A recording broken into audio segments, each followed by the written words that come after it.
Hey guys, what's up? So this is going to be my review for The 100, Season 5, Episode 4, titled Pandora's Box. And currently I'm on the balcony of a hotel, so I apologize if you get any background noise, cars going by, whatever. Last week we speculated what Pandora's Box may have meant, and I guessed that maybe they were going to open the bunker, and I said it might be too early for that. And they ended up going into the bunker. I think that Pandora's Box refers more to the fact that the pods were opened up on the Elysia ship. Octavia creates this ring thing, and she makes crime offenders fight to their death, and then she decides if the survivor is worthy of living. And part of her consideration is what the crowd thinks of them. Abby is the one that stole the medicine, so she should be the one in the ring, but Cain sacrificed himself for her. Of course, you won't tell Octavia that Abby stole it. So Cain wins the first fight that he's thrown into, but he shows weakness, so Octavia puts him up again for a fight for the next day, but he refuses to fight because he wants to challenge Octavia's way of doing things, knowing that her way is not the right way. So moving on, Belle makes a deal with Diosa to help open the bunker. My favorite line of this episode, by far, it was so great. It was with Raven on the Elysia ship. she's gathering research about Diosa, and she says, she was something called a Navy SEAL. They also find out that Diosa was the most wanted criminal in the world at the time of the world ending. And then, of course, you get the Bellark reunion, which was decent. This ship's on this show I will not even talk about. I need to make a separate episode about that. But yeah, the Bellark reunion was not bad. Then you got Raven and Murphy hearing that Clark was alive and actually getting to talk to her, which was fantastic. And Raven's expressions were great in that scene. Lindsay Morgan killed it. The Elysia's crew wants Abby, the doctor, for a cure, quote-unquote. You gotta wonder, for what? Why do they need Abby so bad? What is this? So it's gotta be something significant. So Cain goes back into the ring, and Octavia shows no remorse for him. Octavia and Cain have a conversation, and Cain tries to save Octavia from herself, basically, but he's unsuccessful. And then this is where Indra comes in, and she's clearly not agreeing with Octavia's practices. So she ends up helping Cain multiple times throughout this episode. The first one being putting him up against weak fighters. But of course, only if he's willing to fight does that make any sense. And then also she gives him a key for the handcuffs later on. So then Raven finds some data for 4 of the Elysia ships. But the third one is heavily encrypted, so she can't really get information on it. And I was a little confused at this part. I think it's just a ship that's straight up like a mystery completely. Octavia enters the ring against Cain and nearly kills him, and then at that very moment the ceiling collapses when the miners make the hole that will save them. And then Belle comes down in a bright shaft of white light like an angel, and Octavia's like, whoa.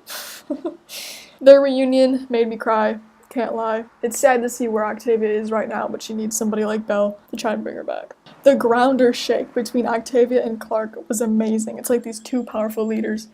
Another one of my favorite lines, this one comes in a close second to Raven's line. Joseph says to Octavia, love the war paint, by the way. These two people are going to go head to head. And Raven isn't Clark, so she can't pull the lever.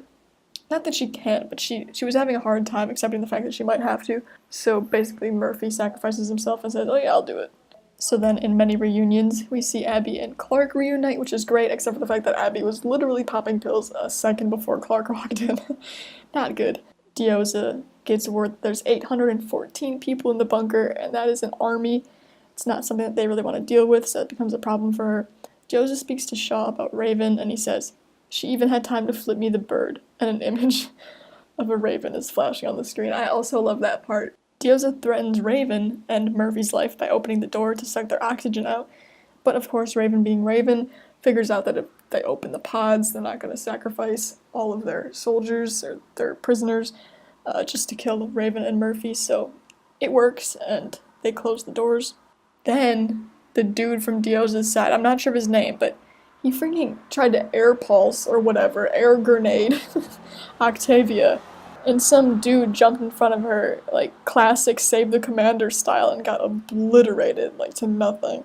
This is going to be an all-out war, and I cannot wait. It's going to be fantastic. So Diosa and her crew hop on their little ship and fly away. What's interesting about this episode is Octavia really does emerge as a leader for this group.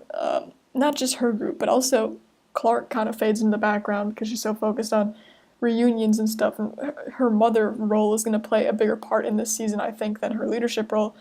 So I think we're going to see Octavia become the leader over Clark this season.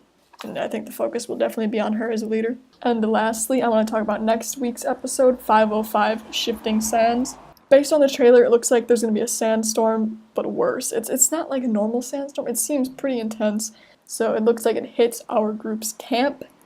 And some girl with black hair comes running. I don't know who she is. I don't recognize her. She might be from the bunker, maybe not. But she's definitely a new character that I think is going to be important this season. Or at least it seems like. I don't know why. It just seems like she was pretty front and center. But she comes running to warn the group. Basically seeing the sandstorm before them and being like, yo, let's get out of here.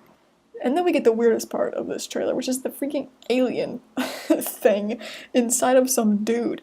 Like, this must be what the Allegiance Corporation was worried about. And that's why they needed Abby for the cure. It's gotta be, because what else would we be getting? This is the only information that we've got so far on anything like that, but it's kind of terrifying, and it really reminds me of the movie Alien. This is kind of scary, and it's something, it feels a little out of place almost for the 100, because it is so out there, but at the same time, it is a sci-fi show, so it does make sense. But it also kind of reminds me of the chemical attack in the earlier season. And it looks like both Clark and Octavia get impacted by whatever this is. Not saying that they have an alien inside of them, I don't think that's what it is, but whatever it is, it has an impact. And then there's a line saying we have to go back, but I'm not sure what they mean by that. I'm not sure if Clark means the bunker, and then the text in the trailer says it came from below. I do not understand that at all, so if you guys have any ideas on that, help me out, please. From the bunker? The only thing below is the bunker. You know, the title could also be referring to the shift in power between Clark and Octavia, and also the sandstorm that's involved in this episode. So it'll be interesting to see what's up with that alien thing. So thank you guys so much for watching this, and I'll talk to you guys next week.